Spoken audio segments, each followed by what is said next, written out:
पनवेलसह राज्याच्या ताज्या घडामोडी जाणून घेण्यासाठी सबस्क्राइब करा पनवेल अफेअर्सला। आम्हाला मुतुंबी वारी आल्यात ती सारखं दिवसभर रात्री पण पाणी भरायला लागते। यामुळे आमच्या गावात पोरी पुन्हा ते पोऱ्यानं आमचे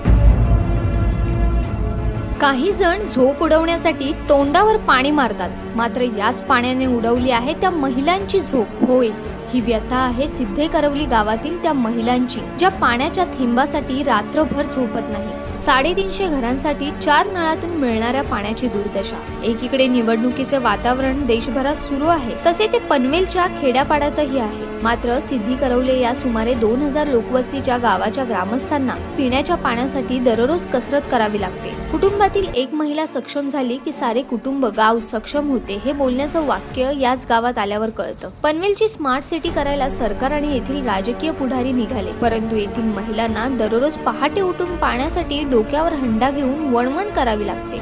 महत्त्वाचं म्हणजे त्या नळाला येणारं पाणी हे शासनाद्वारे येणारं पाणी नाही, तर एका वैयक्तिक खासगी मालकीच्या बोरवेल मधून येणारं पाणी आहे। रगरगत्या उन्हात आता त्या बोरवेलची पाण्याची पातळीही कमी झाली आहे। या घोटभर पाण्यासाठी येथील महिला मिठ्ठ काळोखात रात्री अपरात्री तर दुपारी कडक उन्हात रांगेत उभ्या राहतात। या गावातील महिलांना दररोज घरातील आणि शेतातील कामं आवरून तर कधी हातातली कामं मध्येच ठेवून 3 ते 4 तास पाण्यासाठी वेळ काढावा लागतो। डोक्यावर एकावर एक हंड्यांचे थर आणि कमरेवर एक अशा प्रकारे सार्वजनिक नळावरून कसरत करत घरापर्यंत पोहोचतात। यात भरीस भर म्हणजे एखाद वेळेस वीज नसली तर तेही पाणी मिळत नाही, मग जवळच्या कंपन्यांमधून पाणी आणावे लागते। आश्चर्याची गोष्ट म्हणजे इथल्या महिला सांगतात की आमच्या मुलांना कोणी मुली द्यायला तयार नाही, आणि त्याचं कारण आहे केवळ पाणी।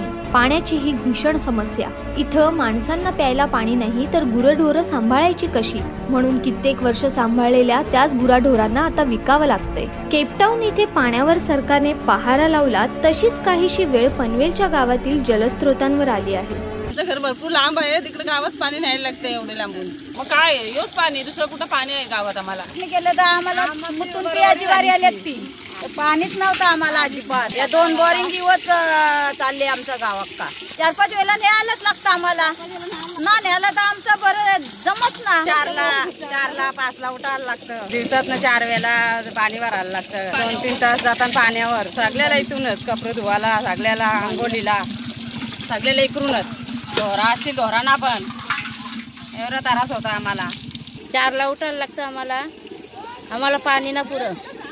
पाण्याचं प्रकार आमचं ढोरांना ना माणसांना पाणी, कपडे धुवायला ना, कशालाच पाणी ना। तो पण पाणी संपतं, कधी कधी चालू पण होत नाही। हो ना, कधी रात्रभर जागायला लागतं आम्हाला पाण्यासाठी। रात्री लाईट वगैरे जाते, पाणीच नाही भेटत आम्हाला। सारखं दिवसभर रात्री पण पाणी भरायला लागते। सगळ्यांना इथूनच न्यायला लागतं पाणी, कपडे धुवायला। अख्खे गावाची लोक इथेच येतात, दुसरा नळच नाही। दिवस लाईट नसली तरी पण इथूनच न्यायला लागतं पाणी। नळ नसले ना तर नसली तर कंपनीतून पाणी आणायला लागतं आम्हाला। म्हातारे बिचारे आपटण झपाटण टाकी गावाची लोक मत ना द्याव, पाण्याची सोय ना केली तर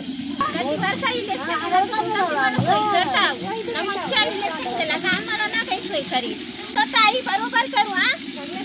अगदी करू, इलेक्शन झाला का आमच्या कोणीच काढणार दे। आता इलेक्शन द्यावंच नाही का, यामुळे आमच्या गावात पोरी पुन्हा देत, कोणी पोऱ्यानं आमचे 3-3 ना 4 वर्ष कधी आपटातू ना, कधी तोंडात सुजाची ना, कधी हातपाय सुजाचं। आमचं पाण्यासाठी आखी रातून मारायला लागते इथं नळांवर। तो राजीरा इकून टाकली, पाणी नाही भेटत, माणसांना नाही भेटत, तर ढोरांना कुठे आणू पाणी? इथं लाईट गेल्यावर मी शेतावरून आणत लागत, ते तर पाणी पियाच्या लायकीचं पण नसते। पण आता काय करायचं, नाही इलाज करून पियाचं लागते आम्हाला। पण आम्हाला बाय माणसाचा त्रास किती होते, मानाचा त्रास होते, कमरेचा त्रास होते, पाणी दूर पाणी डोक्यावर दूर आणायची लागते, तवरे लांबून। रस्ते नाही चांगले, रस्त्यावर लाईटी नाही, पायाचे गुडघे दुखतात। किती वेळा पाणी यायला लागतं आम्हाला दिवसात ना। बोरवेल जिल्हा परिषदेने मारलेल्या 2 आहेत, आणि एक जे आत्ता जे आपण उभे आहोत ही माजी सरपंच गोपीनाथ शेठ पाटील यांनी स्वतःच्या खर्चातून मारलेली बोरवेल। 75% गाव या बोरवेलवरच पाण्याचा भागतो, पण तो सुद्धा आता कमी पडायला लागलाय। आता मेहरबानी द्यायची आहे मग गोपीनाथ शेठची, म्हणून पाणी मिळतो गावाला, नाही तर गावाला पाणी पण मिळत नाही।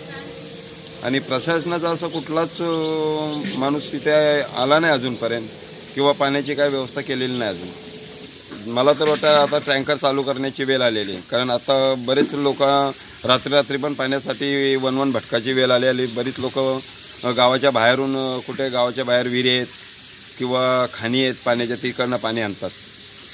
आयुक्तांनी आश्वासन दिलं होतं का आता एक 8 दिवसामध्ये रस्ते बनवले जातील, पण अजून काही सुरुवात झाली नाही.